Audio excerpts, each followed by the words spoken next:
Hi, అందరికీ నమస్కారం. మీరు చూస్తున్న ఈ కట్టలు ఏం కట్టలు అనుకుంటున్నారు?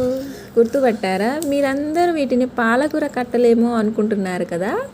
కాదండి, ఇవి పాలకూర కట్టలు కాదు, చుక్కకూర. చుక్కకూర అచ్చం పాలకూరలాగే అనిపిస్తుంది చూడడానికి. దగ్గరగా అబ్జర్వ్ చేస్తే ఇది చుక్కకూర అని తెలిసిపోతుంది.